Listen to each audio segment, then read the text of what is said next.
Salut à tous. Aujourd'hui on se retrouve pour une nouvelle review, c'est le chapitre 1015, c'est déjà le troisième de la chaîne, ça passe hyper vite et je prends toujours autant de plaisir à les faire, j'espère que c'est pareil de votre côté. Alors avant de commencer, il y a 91% des gens qui regardent les vidéos qui sont pas abonnés, alors si t'apprécies mon contenu, n'hésite pas, c'est gratuit et ça m'aide de fou, donc sans plus tarder, c'est parti.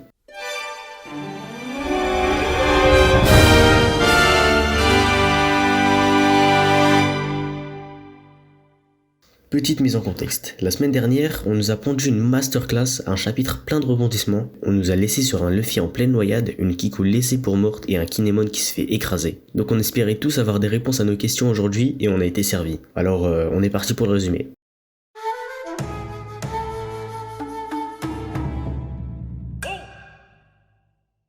On commence sur une page de couverture dont on ne va pas porter d'importance car peu intéressant. Le chapitre du jour se nomme Lien, ou Chaîne si vous préférez. Il débute dans la salle de concert où Queen et Chopper sont toujours en train de se battre, sauf que notre mascotte n'est pas en très bonne posture. D'une part parce qu'il est complètement dépassé par les événements, totalement déboussolé réalisant que Luffy a perdu le combat, d'autre part parce qu'il est littéralement en train de se faire croquer le bras par la calamité sous forme de brachiosaure, mais Chopper n'est pas le seul à avoir perdu ses repères, puisque même les samouraïs bien amochés se demandent s'il est encore utile de se battre et si Momonosuke est toujours en vie. Notez que les Gifters, bien que blessés, se sentent en pleine forme grâce au Kibidango de Tama. L'un d'entre eux va alors dire que les forces alliées sont très puissantes, mais que c'est Kaido qui est beaucoup trop fort. Ensuite, Izo, Kawamatsu et Sanji portant Zoro se dirigent vers la salle de concert. Les deux samouraïs rétorquent, voilà une nouvelle satisfaisante pour faire baisser le moral des troupes. Mais Sanji, qui lui voue une confiance aveugle envers son capitaine, même dans les moments les plus catastrophiques, leur reproche à eux et aux alliés leur défaitisme. Alors que pendant ce temps-là, Zoro...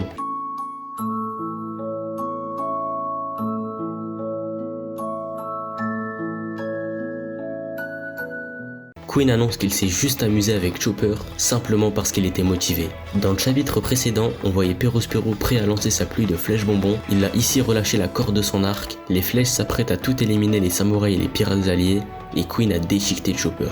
La situation semble à son comble, lorsque... Sanji qui fait tournoyer Queen avec sa nouvelle attaque et dévier toutes les flèches comme si c'était son petit. Et par ailleurs, on voit ce chien de Perospero qui se prend Queen en pleine gueule. Chopper est en pleurs, dévasté, mais à la fois content de revoir Sanji, qui va vite le reprendre.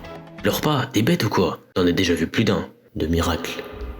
Avant de lui confier Zoro pour entamer le combat tant attendu. Les deux têtes blondes, celle du Monster Trio contre celle des Okanpan.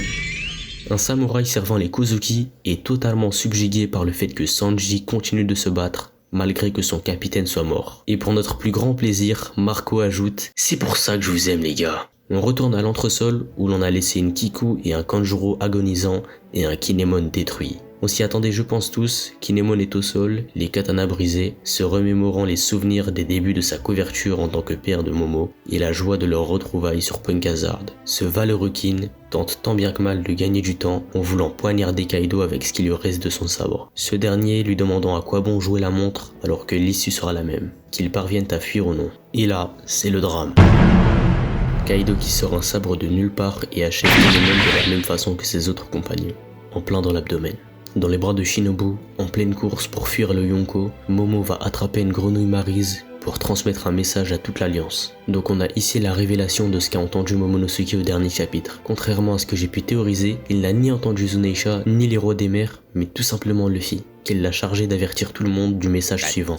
Luffy est vivant, dès qu'il sera de retour il me préviendra, il sera de retour sans faute. Même si c'est dur, même si ça fait mal, désolé, mais battez-vous au péril de votre vie. On a ensuite le flashback de Luffy Solo disant à Momo de prévenir tout le monde qu'il va gagner contre Kaido et ce quoi qu'il arrive. Il va ainsi terminer son discours. Luffy va gagner, il n'y a aucun doute là-dessus. Ce qui va instantanément redonner le moral aux troupes. Puis Shinobu va se jeter dans le vide en faisant pourrir le sol grâce au pouvoir de son fruit du démon, avec Momo dans les bras. On aperçoit ensuite le Polar Tang à proximité de Luffy, portant les pirates du Heart qui s'apprêtent à le sauver. On apprend que non seulement Momo a entendu Luffy, mais aussi ceux qui étaient à bord du sous-marin, ce qui est d'autant plus choquant. Nami, Usopp et Tama, qu'on n'avait pas revus depuis 2 chapitres, courent en direction de la salle de spectacle, mais une voix inconnue dit alors « Je suis rassuré pour le chapeau de paille ». Et là, Nami se rend compte que c'est en fait son climat de tact qui a parlé. Il a pris vie comme un homies, tandis que Big Mom est surprise par le fait que Luffy a réussi à transmettre le message alors qu'il est censé être mort, avant que l'eau apparaisse derrière Kid et n'ajoute, à force de le côtoyer, même si ça a l'air fou, j'ai le sentiment qu'il va s'en sortir. Il est venu pour les proposer une alliance temporaire pour vaincre Lin Lin en 2v1. Enfin, le chapitre se termine sur ces deux cases qui puent le charisme. Yamato a enfin rejoint Kaido, l'appelant par son prénom avant d'être reprise par ce dernier, l'ordonnant de l'appeler père. Puis elle va s'exclamer qu'elle est justement venue pour rompre ce lien. Bon, c'était assez dense comme résumé, mais maintenant que vous êtes au point, on passe à l'analyse.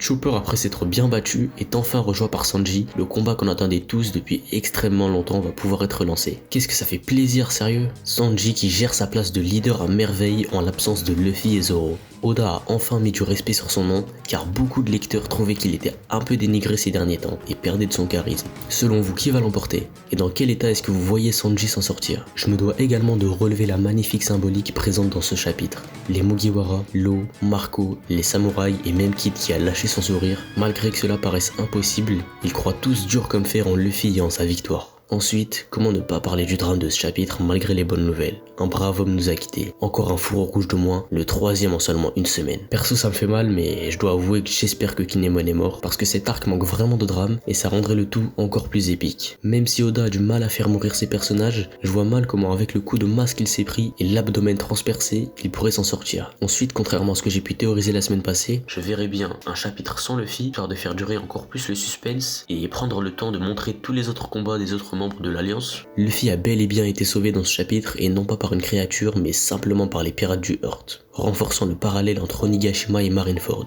arc dans lequel il a été sauvé par les mêmes personnes. Je pensais personnellement qu'Oda aurait décidé de faire durer un peu plus longtemps le suspense, pour que nous prenions bien conscience de la gravité de la défaite qu'a subi Luffy. Maintenant arrêtons-nous sur un passage très bref mais intriguant. Comme je le pensais, Zeus n'est pas mort, enfin le nuage l'est peut-être, mais son âme est toujours en vie, et elle a intégré le climat tag de Nami, enfin je le pense, parce qu'on le reconnaît à son visage de fatigué. Alors on va pas se mentir, tout le monde voyait Zeus comme le power-up de Nami, et on dirait bien que c'est finalement en train de se réaliser. Pour finir, je voulais revenir sur un point qui est pour moi le plus grand élément de ce chapitre. Luffy a réussi à communiquer avec Momo et les pirates du Heart, par le biais de la voix de toute chose j'imagine. Ce qui est le plus troublant, c'est que les hommes dans le sous-marin l'aient également entendu. Vous trouvez pas ça incroyable aussi ?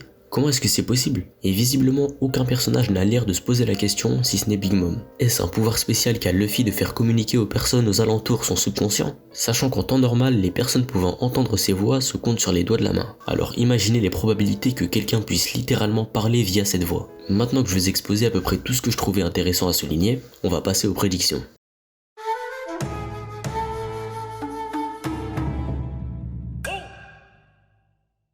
Pour les prédictions faites dans la dernière vidéo, j'ai eu tort et on n'a pas eu plus de suspense et le sauvetage de Luffy a été entamé dans ce chapitre. Pour les combats, on n'a pas vu Nekomamushi, mais en revanche on a vu Perospero se faire calmer par Sanji. J'avais raison mais pas entièrement deviné ce qui allait se passer quant au combat Kid contre Big Mom, et j'avais pas prédit que Law se joindrait à eux. Et pour finir, j'avais bien raison quant au fait que Sanji rejoindrait Chopper pour prendre le relais et se battre contre Queen. Pour le prochain chapitre, j'imagine qu'on assistera au début de combats opposant Yamato à son père. On verra où Shinobu et Momo ont atterri et s'ils vont bien, les blessés qui se font soigner, Zoro par Chopper et Luffy par je ne sais pas encore qui, étant donné que Law sera encore en train de se battre.